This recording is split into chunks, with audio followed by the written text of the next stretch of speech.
Everything we do is going to be about winning. Okay, we're going to learn to do things the right way, and that's the only way we're going to do them. Because if it doesn't help us, we're not doing it, man. That's just as simple as it gets. Win the Super Bowl. That's I good. mean it too. You know, one of the things that the only reason you become a head coach in this league, in my opinion, is to win. That's it. That's the bottom line. If you do it for any other reason, you're wrong.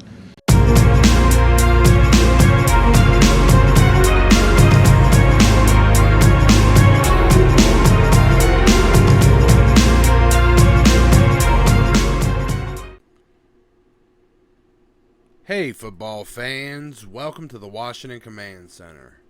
So today I want to talk about the offense and the insane amount of different weapon types we have and how they can make this offense a dominant force in this new era of Washington football, an era where this proud franchise can once again command respect.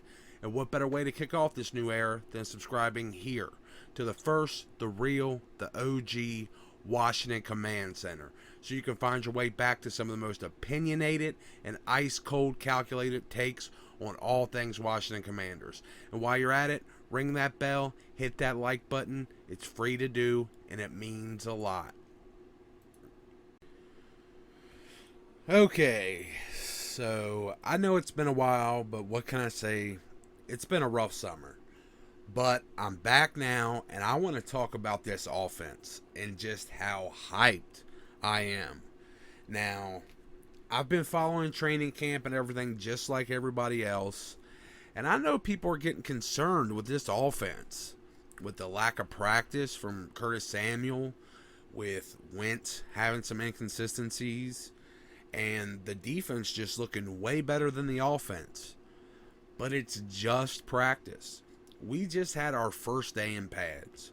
So I'm not concerned at all.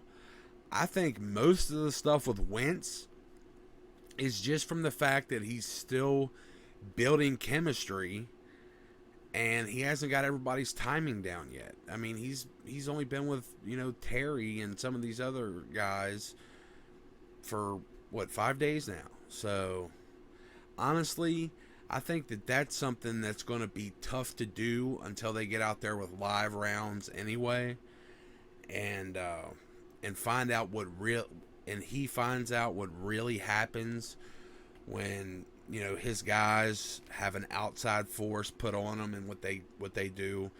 It's going to take till then before he really builds the timing and chemistry. But I'm super pumped about this team.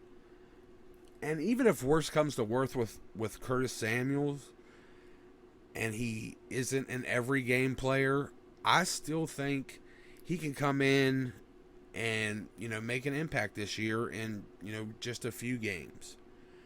Now, if he doesn't play at least 12 games this year, he's got to go. But if we can get him for a decent amount of games, he can really help this offense be nutty. I believe we're built and coached in a way that equips us to be a top-tier team in the NFL.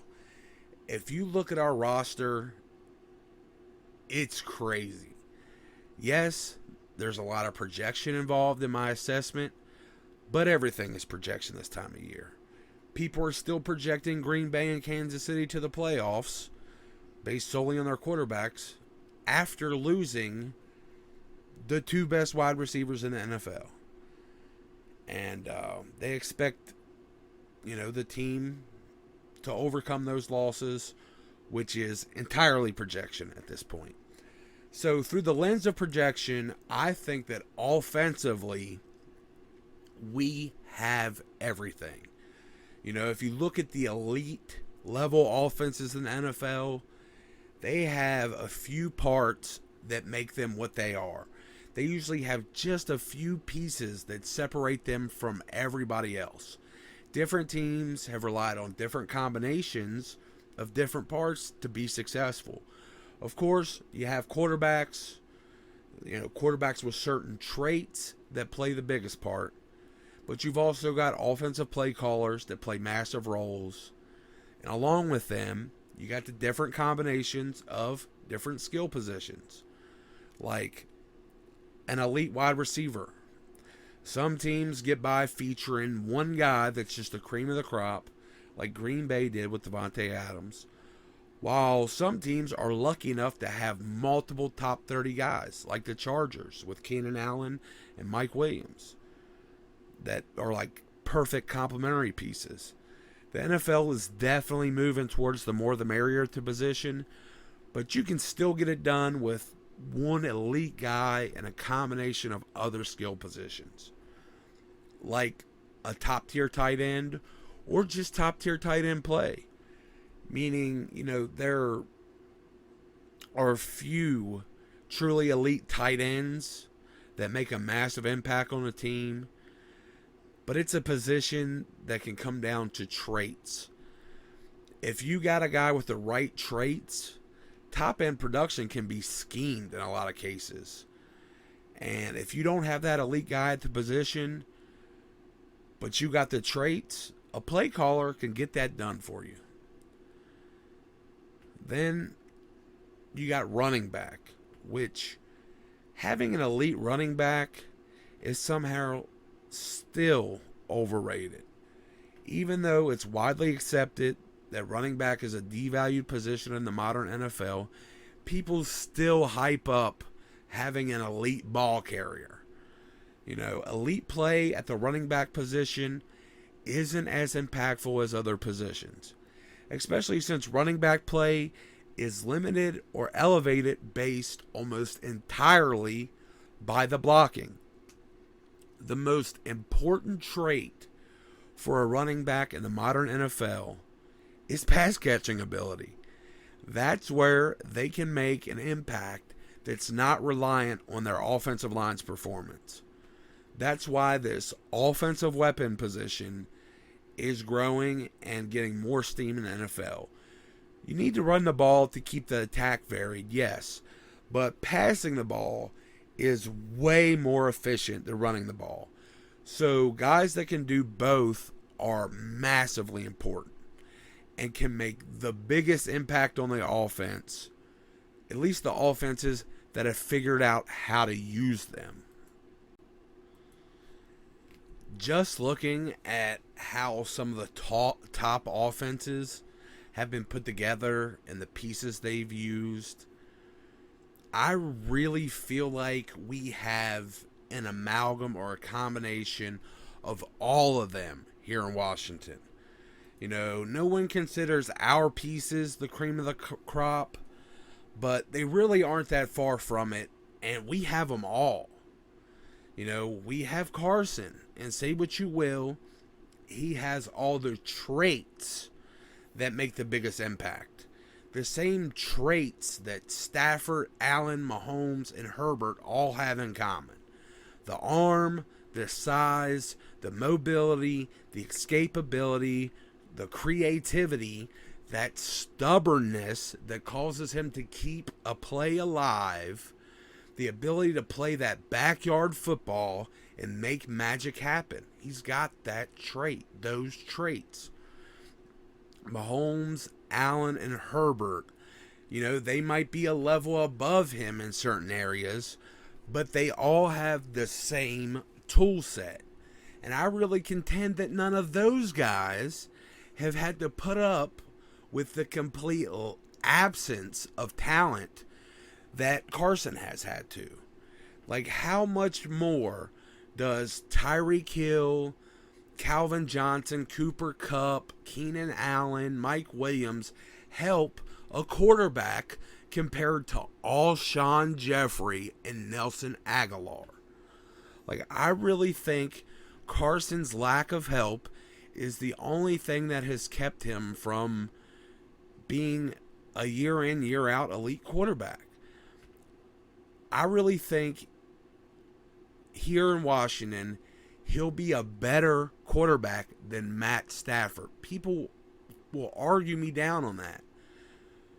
But Carson has all the ability of Stafford, if not more. And he takes better care of the football with a touchdown to interception ratio that's less than half Stafford's for his career. he's just never had the talent around him Stafford has. Carson had the 8th best quarterback in the league this year, and he threw 27 TDs with 7 interceptions behind horrible pass protection with 1 decent wide receiver. I really think we have a top 10 quarterback in Carson, a guy with the same skills and traits on this team. And for the first time in his career, he has the type of weapons that have helped those other elite quarterbacks shine. So I think that's the biggest piece of the puzzle for us and for our offensive success. Carson Wentz is going to be that huge piece. But after Carson, it doesn't stop there. We have Terry McLaurin, who I would argue, just like Cooper Kupp, is a great wide receiver that just needed some high-end quarterback play to show off just how elite he is. I think Terry is even more versatile, really, with the addition of his speed. I really think we have a legit top 10 quality wide receiver in Terry. So we got a top 10 quality quarterback possibly. We definitely have a top 10 quality wide receiver. A guy with the potential, in my opinion, I know it sounds crazy, but to surpass even the likes of the best wide receiver in the league now, Davante Adams. They're the same type of receiver. You know, go ahead and call me crazy, but Davante Adams was playing second or third fiddle to Jordy Nelson and Randall Cobb his first 2 seasons before breaking out in year 3 and finally getting out of their shadow in year 4. And that's with Aaron Rodgers throwing him the ball. Terry has been carrying this offense from day one. Wasn't no 3-year learning window. He hit the ground running, and he's been doing it with a revolving door of B and C tier quarterbacks, if I'm being generous. And the media and fans seem to completely lack the concept that football is a team sport that's reliant on the players around you for success when judging our players especially. They do it with Wentz, and any discussion about Terry, A.J. Brown, and D.K. Metcalf is a prime example. You know, those guys had higher tier quarterbacks. They had consistency and continuity at the position for their first 3 years. But Terry still somehow managed to put up similar numbers. And I think he'll put the questions to rest with Wentz throwing him the ball. I think they're going to be able to elevate each other to the point where it's definitive that they're both top 10 type players.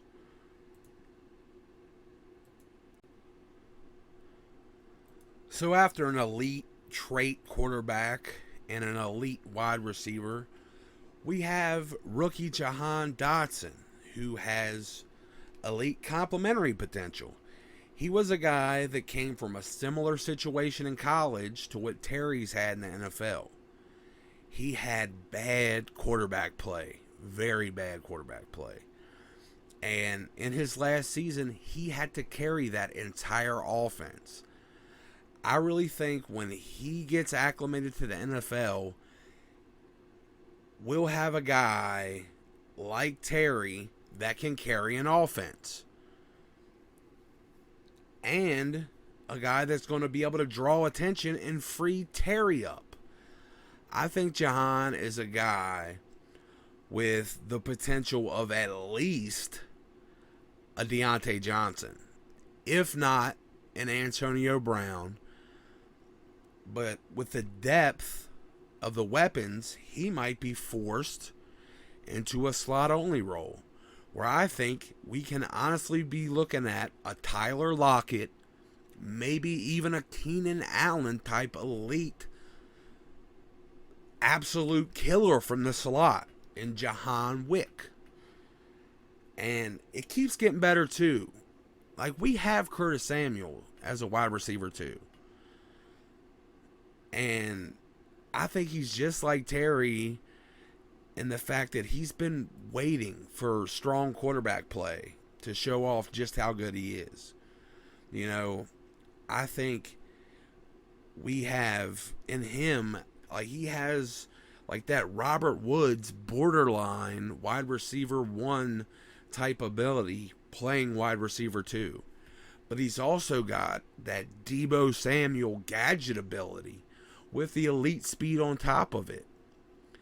And, you know, he's going to be a ridiculous addition if he can stay healthy this season. And I know that's a big if, but if not, we also have DeAndre Brown, who's a deep route tactician just waiting for the arm to use him.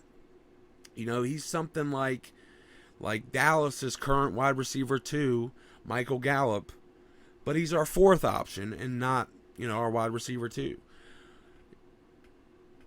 Then we picked up a big bruising running back to lean on and grind out the games in rookie Brian Robinson, who in turn frees up Antonio Gibson to make a bigger impact in the passing game, along with JD. And JD's already been right there behind Alvin Kamara in running back receptions, you know, since he's been with us. But now, with Brian Robinson, frees Gibson up. You know, that 6'2", 220-pound, 4'3" speed former wide receiver Antonio Gibson frees him up to step into that Alvin Kamara type role. And he's the kind of offensive weapon the league is chasing. Now he's going to get a chance to do that. Now that we have a guy that we can trust to do the destruction between the tackles, Gibby is going to be able to make that big impact. He's going to be able to play that Kamara type role. You know, we've got a ton of potential at the tight end position. You know, a bunch of guys with the kind of traits that can be schemed for high-end tight end play. You know, at least until these guys are ready to make that kind of personal impact that I think they're equipped to make. You know, Logan has already flashed that high-end play. And he's done it with some of the quarterback limitations the rest of the guys have. Logan is that rounded tight end, but with the kind of high-end athleticism that lets him make a huge impact in the passing game. Then John Bates, who is being heavily slept on by this fan base even, who is a dual threat, monster blocking, and sure chain moving tight end. You know, he's got the potential to very easily end up somewhere between Carson's previous favorites, Ertz and Goddard. He can fall somewhere in between them. Bates is an absolute bruiser with a ball in his hands. Just go look at those Dallas games where he's just running people over. And he's somebody that can pick up nice yards after contact. He's a guy that doesn't just sneak out of the backfield for short plays. You know, he can get down the field on routes for some big chunks too, while being really rare in the fact that he can throw some high impact, meaningful blocks on his way to slipping out for a reception. Saw him do that last year. It really impressed me. Like those type of plays in his first season where he'll annihilate a guy and then still get out, still creep out and catch a pass for 10 yards. He did that a couple times. Super impressive, especially from a rookie. And I'm confident we'll see him continue to get better, especially with Wentz, a guy that loves a good chain-moving tight end. I mean, I've said it 100 times. Bates was a Zach Ertz protege. Zach Ertz is Carson Wentz's boy. I think they're going to build up some chemistry. But along with Logan and John, we also have an emerging star here in training camp a jumbo wide receiver type tight end, the Mike Gesicki type tight end, in rookie Cole Turner. So far, this guy is looking like he's going to be a menace for defenses in the red zone, just like he was in college. It's just nearly impossible to defend against 6'6" with 33-inch arms and a 30-inch vertical. Like, you can't get over him in a jump ball. You can't get around him when he's between you and the ball. He can just reach out farther. You know, he's got that basketball background to help him box you out and rebound. You know, along with that, he's got that wide receiver background that makes him a way better route runner than anybody expects.